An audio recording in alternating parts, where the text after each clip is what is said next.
Kailangan na i-transfer ng mga users or players ni Hamster Combat ang kanilang mga tokens para sa minting. At yan po ang siyang ating pag-uusapan sa video na ito. Pero bago po tayo magpatuloy, ay nais ko lamang po munang bigyang linaw ang aking disclaimer kung saan ang nilalaman po ng video na ito ay hindi po ito isang financial advice. For education and information purposes lamang po ang layunin nito. At ayan, ang Hamster Combat ay isa po itong top to earn game na nagkaroon ng malaking airdrop sa kanilang hamster token. Ang airdrop na ito ay ginamit ng Mintless Jeton system na dinevelop kasama ang The Open Network. Sa system na ito ay makikita ng mga players ang kanilang token balance sa kanilang wallets. Pero ang tokens ay hindi pa officially minted. At ito po ay nakasulat sa blockchain hanggang sa mag-initiate sila ng transfer. Ngayon ay bakit kailangan mag-transfer ng tokens? Ang requirement na ito ay kailangan na i-transfer muna ang tokens bago sila mag-officially exist sa blockchain. Kung saan isa po itong strategic effort para mabawasan or maiwasan ang overloading ng TON network. Lalong-lalo na sa kalagayan na nagkakaroon ng massive distribution. Kaya mayroong pong higit 131 million na potential recipients ng airdrop na ito. Kaya kung traditional blockchain minting ang gagamitin, magkakaroon po ng isang matinding congestion. Isa po itong mabagal o magpapabagal po ito sa mga transactions at mag-i-inflate ng mga transaction fees. Kaya ayan, paano nga ba gumagana ang Mintless Jeton system? Sa Mintless Jeton system, ang minting process ay meron po itong kakaiba. Yan, may kakaiba po rito. Ibig sabihin ay ang users ay makakapag-claim at store ng kanilang tokens nang hindi po nangangailangan ng blockchain activity. Yan, hindi po kailangan ng immediate na blockchain activity. Ang tokens po ay makikita sa kanilang wallets pero hindi pa ito officially minted. Kaya kapag nag-transfer na ang user ng kanilang tokens ay doon pa lamang po ito magiging officially part ng blockchain. Ngayon ay ano nga ba ang pros at saka cons ng system na ito? Ang kanyang pros or yung magandang feature dito ay yung kanyang unang-una ay yung kanyang network efficiency. Dahil hindi po agad-agad na nagmi-mint ng tokens, naiiwasan ang congestion sa network.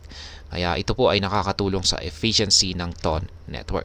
Pangalawa ay mas mababa po ang kanyang transaction fee. Yan, dahil po sa kanyang minting process ay hindi po agad tumataas ang transaction fees.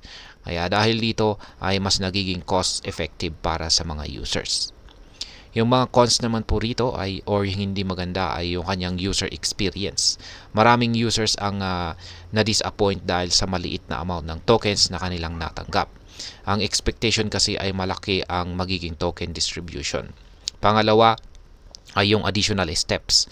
Kailangan pa ng extra step para sa mga users na i-transfer ang kanilang tokens para ma-mint. Kaya ang mga ito ay inconvenience para sa mga iba. Kaya ayan, ano nga ba dapat ang gawin ng mga users?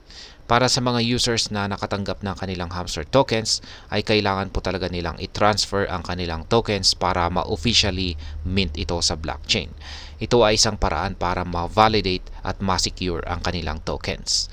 Ang hamster team ay hinikayat po nila ang mga users na i-claim ang kanilang tokens at nagbigay po sila ng hint na may mga bagong features na darating na mga kailangan ng hamster tokens. At na-content ko na po yan ang tungkol dyan kanina. Ngayon ay bakit ganito ang ginagawa ng hamster team? Ang approach na ito ay ginawa para maiwasan ang potential issues na dulot po ng massive token distribution. Kaya sa pamagitan po ng pagdi-defer sa minting process, hindi agad-agad nagkakaroon ng heavy load sa TON network.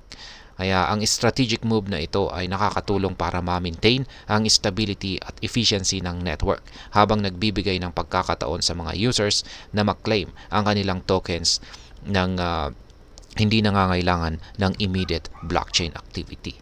At ayan, sa kabuuan ay masasabi ko naman po rito ay ang Hamster Combat Airdrop ay isa po talaga itong malaking event sa crypto space. Pero hindi lahat ay natuwa dahil sa naging resulta nito.